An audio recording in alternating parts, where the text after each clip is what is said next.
Hello everyone, welcome back to 18th session of this IoT course. Last session I have demonstrated how we can connect AWS IoT platform with Raspberry Pi.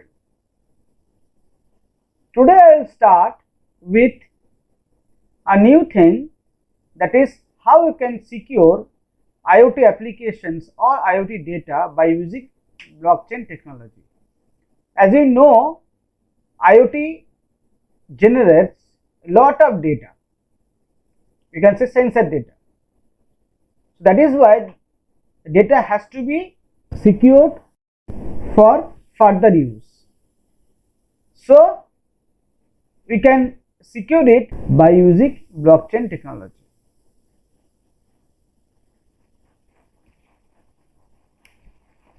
Agenda of this session: what is IoT security?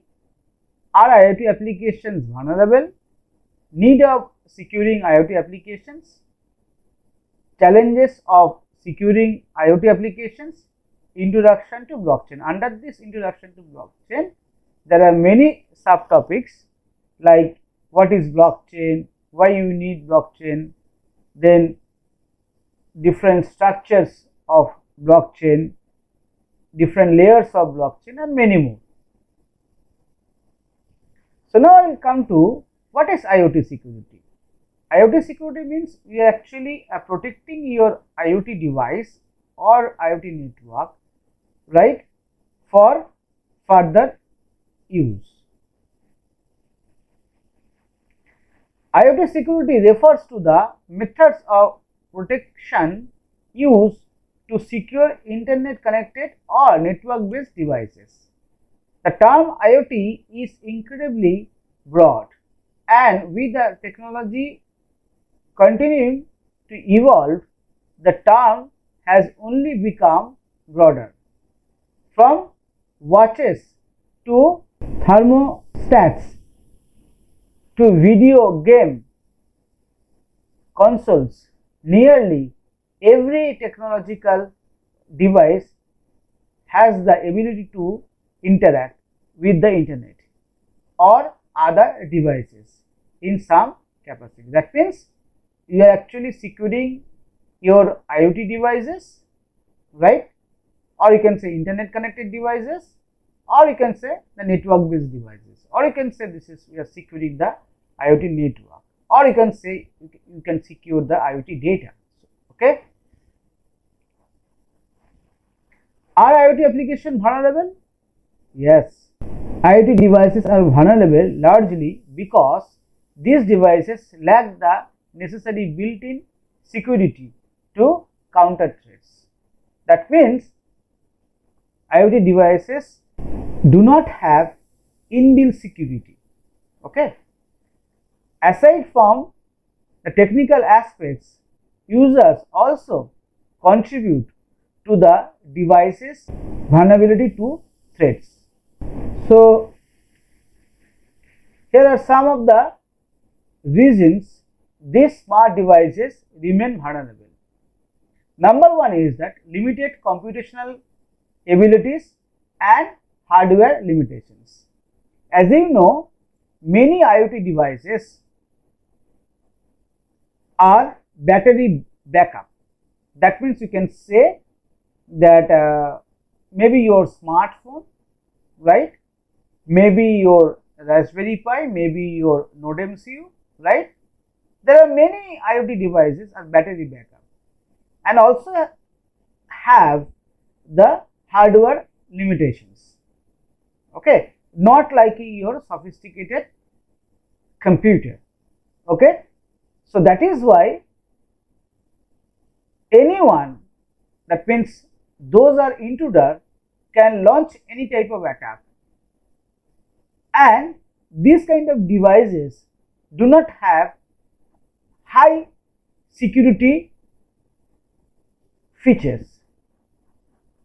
Heterogeneous transmission technology. Yes, in IoT network there are different types of devices like your smartphones, like your Raspberry, like your any other communication devices, right? So that is why each of the devices may have different transmission technology. Like in your smartphone, maybe a GSM technology, the other one is using the Wi-Fi and many communication technology, and that is why so it is very difficult to implement any secure routing protocol, or you can say to establish a standard protection methods and protocols. Components of the device are vulnerable.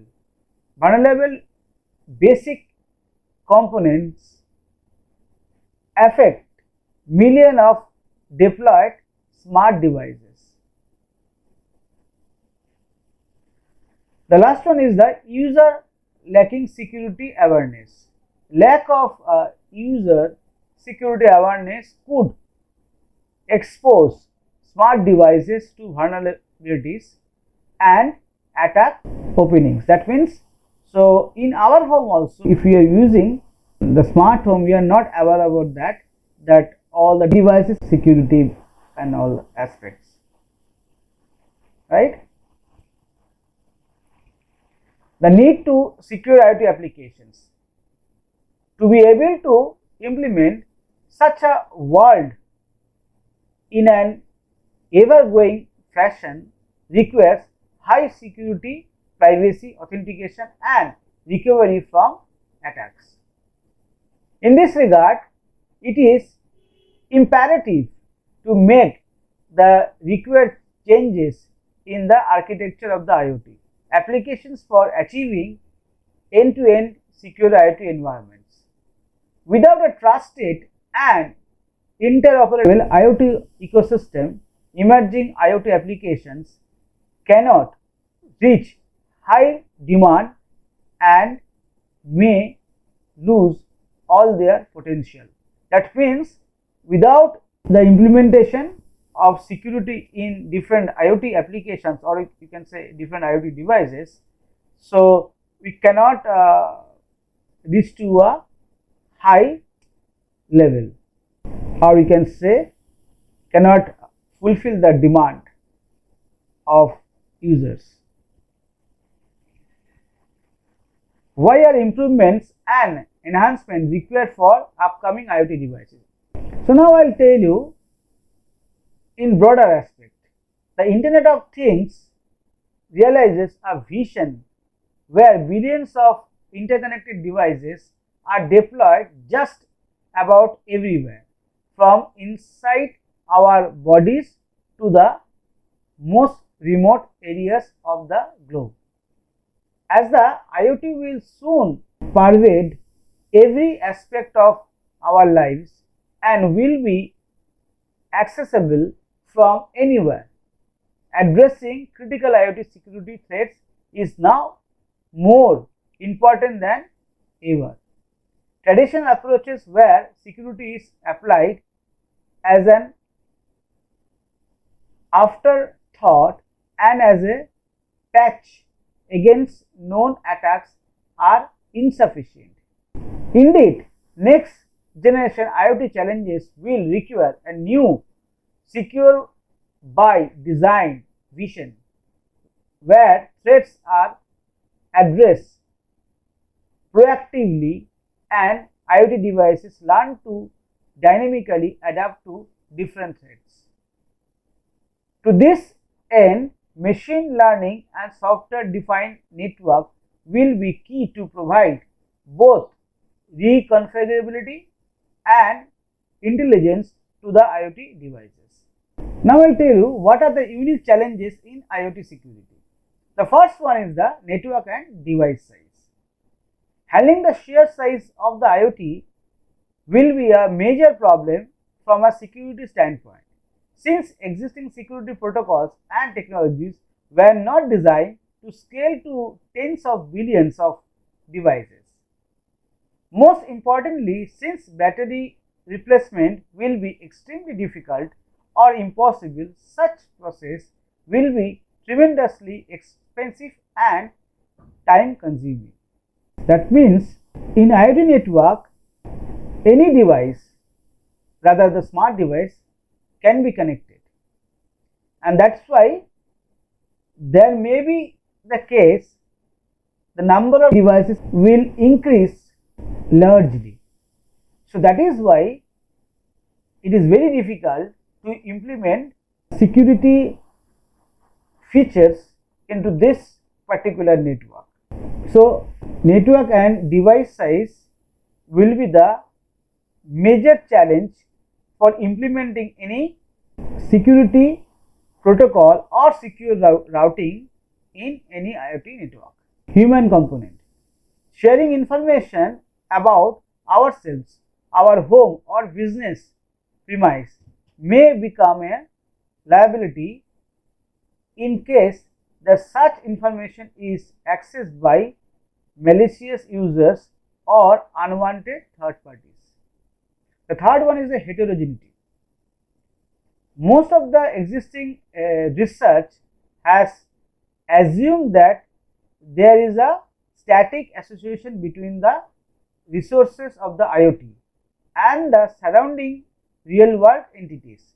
But the IoT environment is extremely heterogeneous and dynamic, as IoT devices may experience unpredictable mobility, which results in sudden variations of communication capabilities and position over time.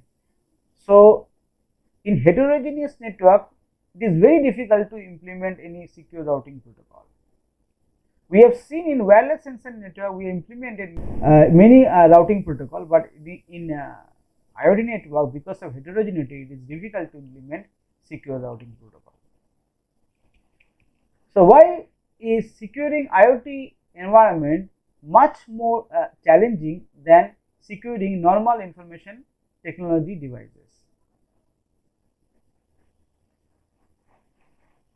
The number one is that widespread IT has devices which is resource rich,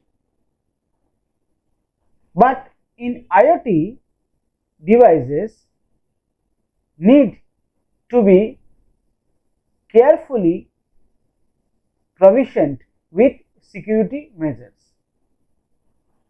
Widespread IoT is based on resource rich devices. Already I told you. IoT systems are composed of devices having limitation in terms of their software and hardware. For wide security and lower capabilities, complex algorithms are implemented. Only lightweight algorithms are preferred, because already I told you that most of the IoT devices battery backup.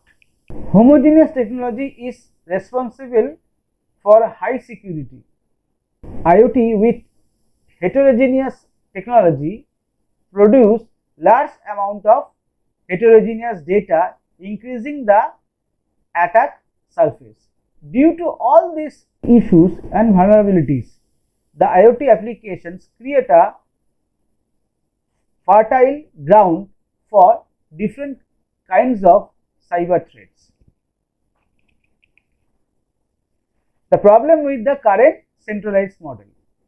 Current IoT ecosystem rely on centralized brokered communication models, otherwise known as the server client paradigm. All devices are identified, authenticated and connected through cloud servers that support huge processing and storage capacities. Connections between devices have to exclusively go through the internet, even if they happen to be a few feet apart. While this model has connected generic computing devices for decades and will continue to support small scale IoT networks as we see them today, it will not be able to respond to the growing needs of the huge IoT ecosystem of tomorrow. So that means, relying on a centralized system, it is not the solutions, because anytime the one system can be down, or you can say the one system may be compromised. So in that case, the security will be the real challenge. Decentralized IoT networks.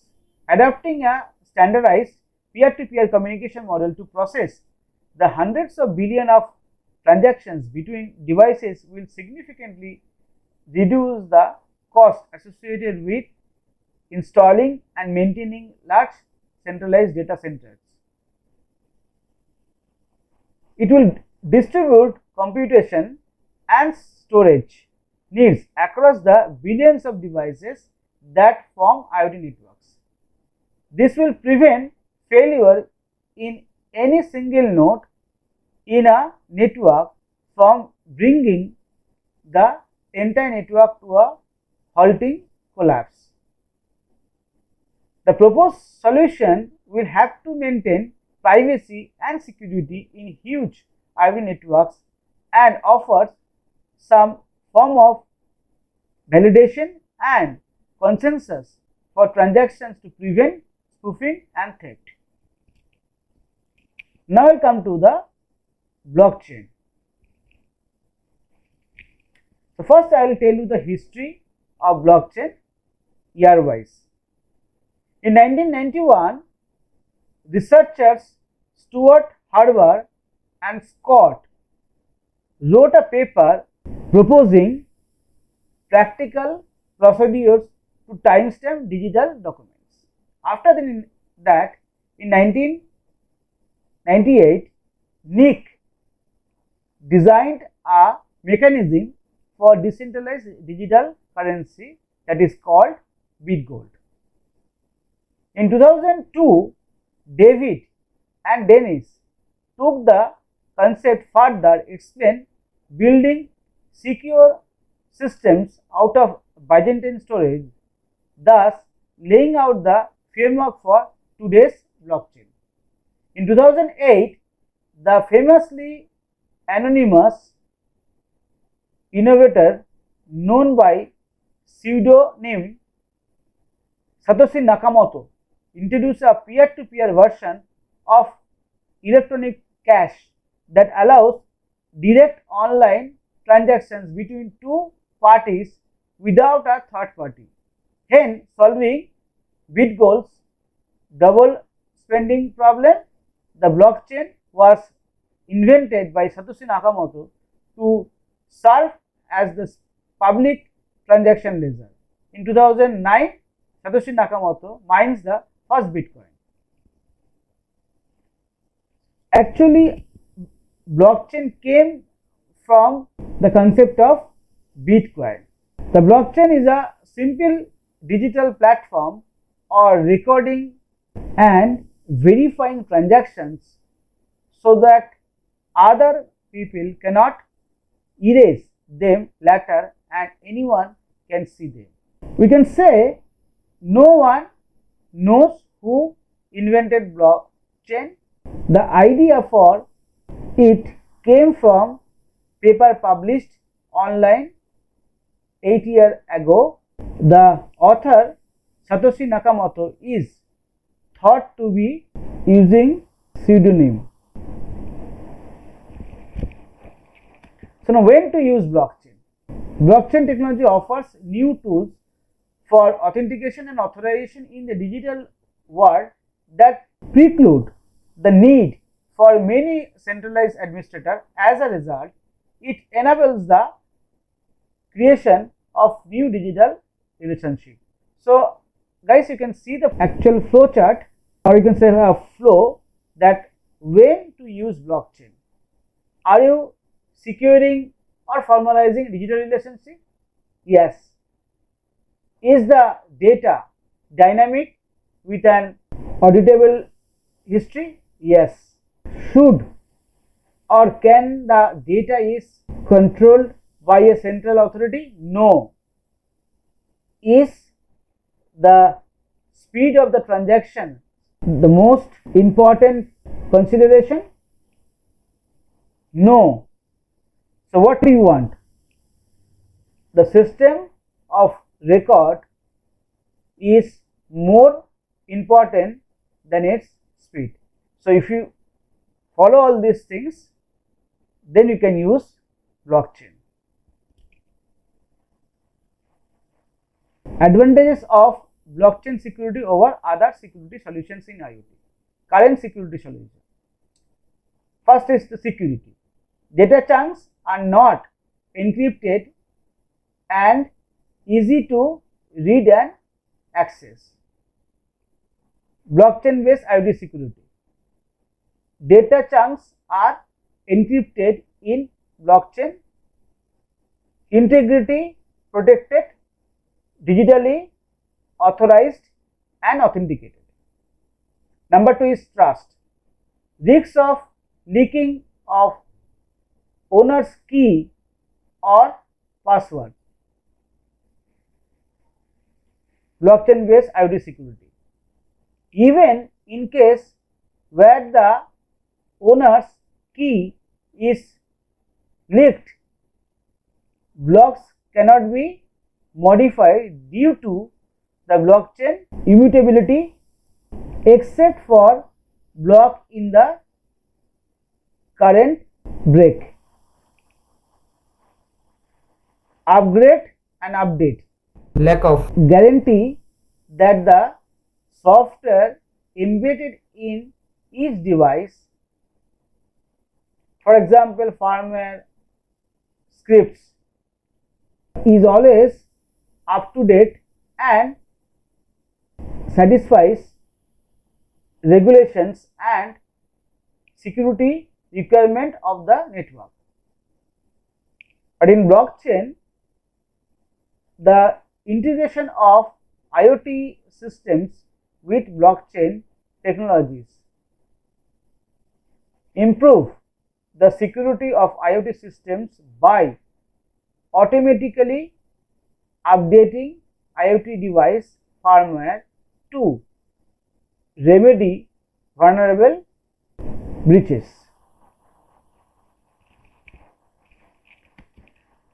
So now, blockchain in a nutshell. Blockchains are tamper evident and tamper resistant digital ledgers implemented in a distributed fashion and usually without a central authority. That is the most important thing. What is blockchain? Blockchain is a database that maintains a continuously growing set of data records. It is distributed in nature, meaning that there is no central computer holding the entire chain. Rather, the participating nodes have a copy of the chain. It is also ever growing. Data records are only added to the chain. So guys, you can see there are 4 things you can say. One is the secured using cryptography, not controlled by a central authority, access to anyone on the network, everyone has copies of the data. So these are the some key things of blockchain. So now we'll come to the key features of blockchain technology. Cannot be corrupted, already I told you. Decentralized technology, already I told you.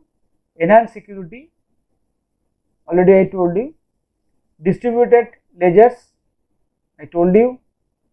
Consensus, that means this is the thing by which a blockchain network can approve other users to enter into this blockchain. Faster settlement. So how a blockchain works? So guys, you can see the picture. Step number 1, A wants to send money to B. Step number 2, the transaction is represented online as a block.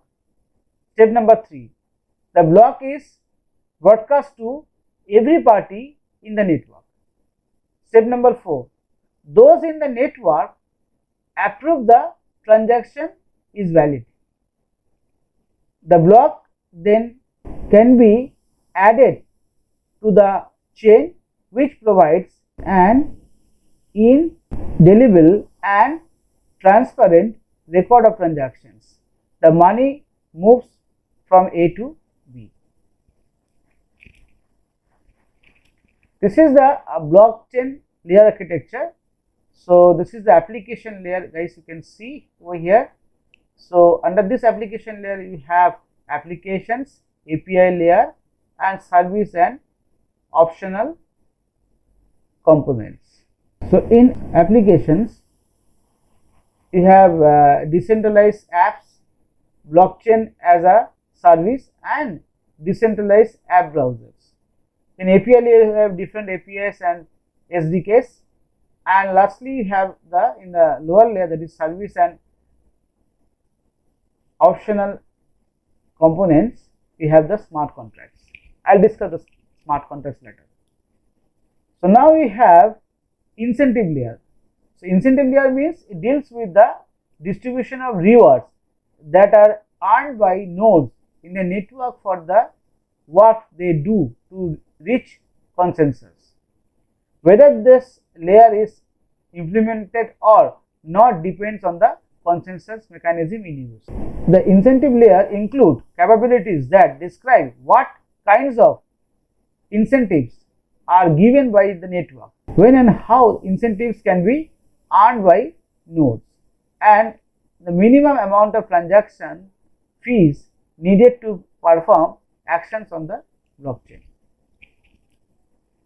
This is the consensus layer, most important. As you can see the picture, it deals with the enforcement of network rules that describe what nodes within the network should be do to reach consensus about the broadcasted transactions. If it deals with the generation and verification of blocks. Without consensus, blockchain a way of storing encrypted data. Now we have the visualization layer and the physical layer. Visualization layer means hardware visualization layer used to allocate hardware and resource to virtual machines. Physical layer means consists of servers, edge nodes, IoT devices which act as nodes on the blockchain network. These are generally connected to a P2P network where peers are equally privileged, equipotent participants in the application. Lastly, you have a network layer.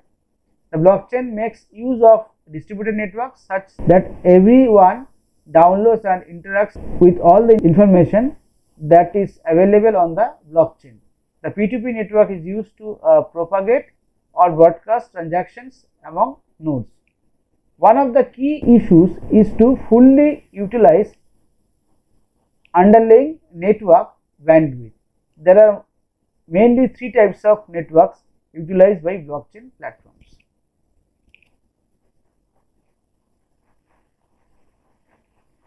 This is the data layer.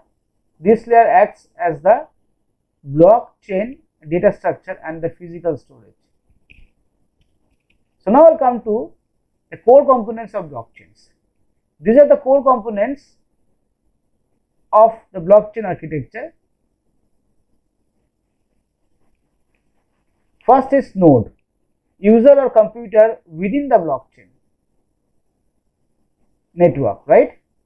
Transaction, smallest building block of a blockchain system.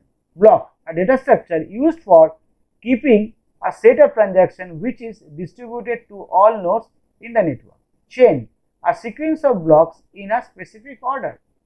Miners, specific nodes which perform the blockchain verification process. Consensus, a set of rules and agreements to carry out blockchain operations. So this is the blockchain structure. In each block there are two parts. One is called the block header and the set of transactions. Guys, you can see.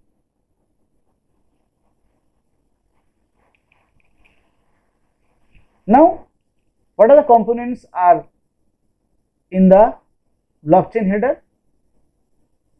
The first one is the block number, or you can say block ID. So guys, you can see over here, this is block ID 235636. The next block ID is 235635. Guys, you can see these are the block numbers. the hash of the previous block, that means you have to create the message digest, or you can say hash of the previous block, the root hash of the Merkle tree or hash of current data, the time in seconds, that is timestamp, the goal of the current difficulty or proof of work, the nonce, that is random number pointed to the next block, that is implementation specific. So what is a hash function? This is a one-way function that will generate a message digest. A hash function is a function that converts an input of letters and numbers into an encrypted output of fixed length. The output of hash function is a message digest. The fixed bit length can vary, like 32 bit or 64 bit or 128 bit or 256 bit, etc., etc., depending on the hash function which is being used. The fixed length output is called a hash. This hash is also the cryptographic byproduct of a hash algorithm. Some examples of hash functions are like MD2, MD4, MD5, all these things, SHA1, SEC256, 512, like this. Guys, you can see from the pictures the size of the message digest for SHA1 is 160, but the input, the message block size is 512. But I want to say one thing. So after getting 160 bits, it is very difficult to get back the exact 512. That is why it is called the one-way hash function. That means after getting 160 bit, it is very difficult to get back the 512 bit, or I can say there are two different texts and we have applied the same hash function, for example SHA1, but it is very difficult to get the same digest for the two different texts, almost impossible. So guys, you can see there are different things like hello, how are you, this is Thursday, like this. And guys, you can also see that different digest. Here I have done double digest. So first I am taking hello as input, then I have converted into the digest by using SHA-256 hash algorithm. Then this digest once again passed into the SHA-256 function and produced another digest, that is called the rehashed digest of digest, that is stored in HA. So guys, you can see the text, that the digest text in hex format. Similarly for HB, SC and HD. Hash of the previous block. Guys, you can see this is the block that contains the block number, then the previous hash, H11 is the current hash, right? So then the nonce, then you have timestamp and the Merkle tree root. The Merkle tree root is H1. Okay, so what is a Merkle tree? This is the Merkle tree. Guys, you can see in a leaf we have different text, right? A, B, C, D, right? Or transactions, we can say. So now first, by applying a hash function on A, we will get a hash value called H, capital HA. Then after applying hash function to B, we will get another hash value called HB. Then applying hash function to C, we will get another hash value, that is called HC. Then applying hash function to D, we will get another hash value called HD. So now we will add HA and HB, and then once again apply a hash function to this. Guys, you can see from the picture, you will get hash 0. And similar for SC and HD, adding SC and SD and apply once again a hash function, will produce hash 1. Okay, the previous one is hash 0, and now we add hash 0 and hash 1, once again apply the hash function and generate another hash, that is called the Merkle tree root. That is called the Merkle tree root. A Merkle tree summarizes all the transactions in a block by producing a digital fingerprint of the entire set of transactions, thereby enabling a user to verify whether or not a transaction is included in a block. Merkle trees are created by repeatedly hashing pairs of nodes until there is only one hash left. They are constructed from bottom up from hashes of individual transactions. Now I will tell you benefit of Merkle trees. A Merkle tree can be considerably reduce the amount of data that has to be maintained in a blockchain. They provide a way to prove both the integrity and validity of data. They significantly reduce the amount of memory needed to do the above. The required proof and management only needs small amount of information to be transmitted across networks. Simplified payment value, a way of verifying transactions in a block without downloading an entire block, often used by lightweight Bitcoin. The goal of the current difficulty. A target hash is a numeric value that a hash block header must be less than or equal to in order for a new block to be added. The goal indicates how small the new hash must be to claim validity. In other words, every hash has a size in bits. The lower the goal in bits is, the harder it is to find a matching hash. A hash with many zeros at the beginning is smaller than a hash without zeros. Guys, you can see the pictures. So, hash value generated, if it is less than the target value, then you can add the block, or this is accepted, or if it is greater than, it is not accepted, that means rejected.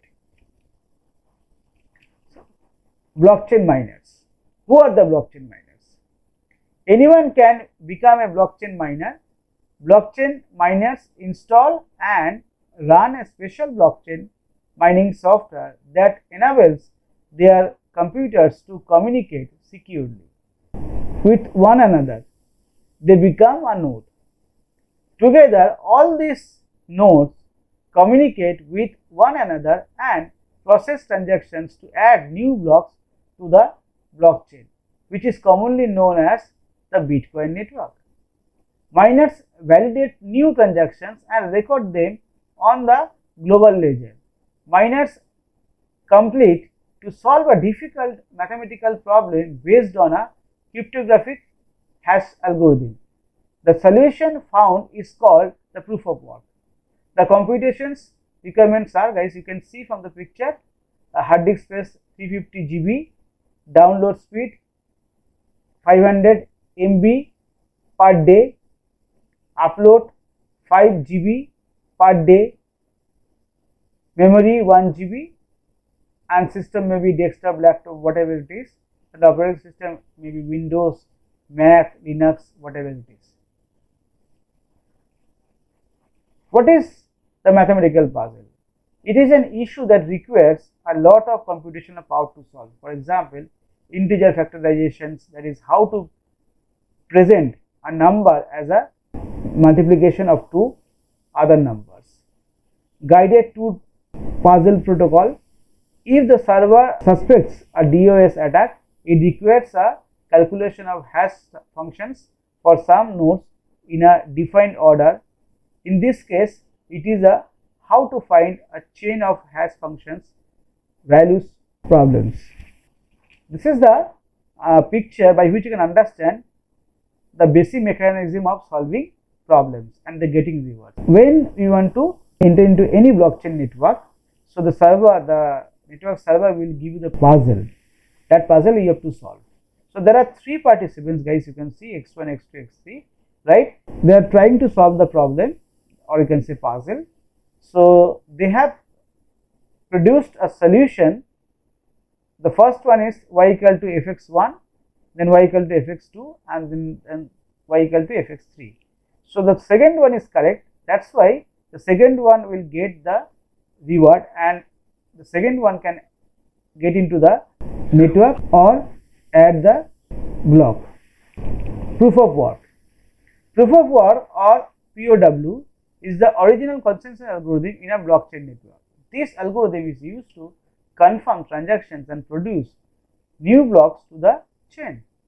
With POW, miners compete against each other to complete transactions on the network and get rewarded.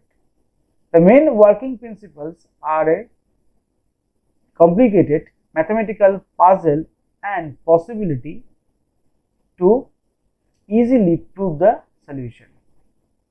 Proof of work is consensus algorithm for blockchain networks relies on the conversion of electrical energy into digital blockchain. Nonce. A nonce is an abbreviation for number only used once.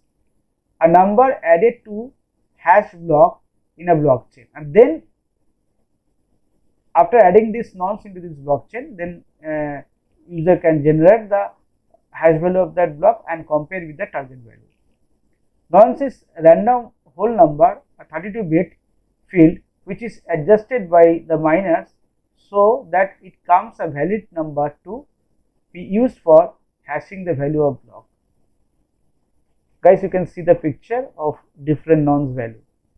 Blockchain consensus. A consensus algorithm is a mechanism in computer science used to establish agreement on a single data value across distributed processes or systems. A consensus algorithm is a protocol through which all parties of the blockchain network come to a common agreement, that is called the consensus, on the present data state of the ledger and be able to trust unknown pairs in a distributed computing environment. Guys, these are the things, different consensus algorithm. Apart from POW, there may be a POS and all these things. This is the Ethereum. Ethereum is an open software platform based on blockchain technology that enables developer to build and deploy decentralized applications. Okay, guys, you can register in Ethereum, and but you have to have some Bitcoin wallets. From this wallet, you can purchase anything. What is smart contract? So now I will tell you one scenario. If an order is given to abc.com as a prepaid order, the amount is paid before getting the product. What if the product is not delivered? If abc.com is a trusted company but not the delivery service XYZ, the delivery company is responsible to take the product from abc.com and deliver it to the destination. ABC will pay them when they receive the payment from the customer. There is a trust issue between three parties. This problem can be solved using smart contract if the entire payment system is automated. If the order is prepaid but ABC will not receive the money, guys, you can see from the picture.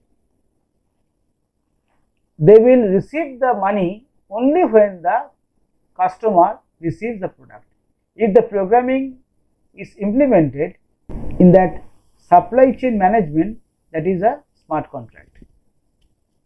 This is the way by which smart contract works. A computer program capable of facilitating, executing and enforcing the negotiation or performance of an agreement, that is contract, using blockchain.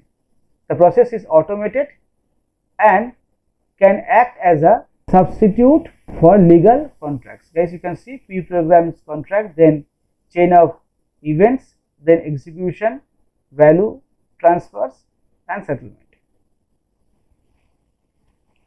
This is the way by which block can be added in blockchain network in smart contract. Guys, you can see the picture. The first one is called smart contract. Guys, you can see the program is written over there.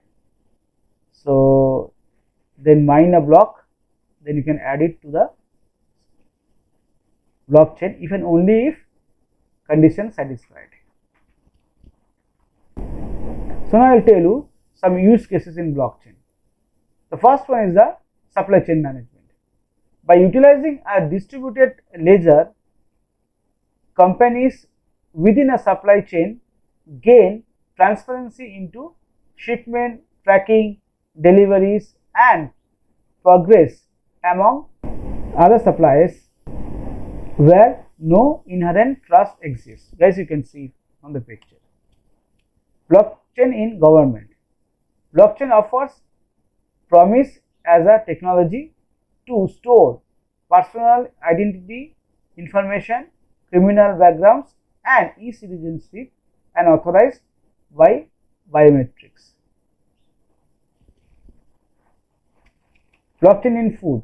Using blockchain to store food supply chain data offers enhanced traceability of product origin, batching, processing, expiration, storage, temperatures and shipping.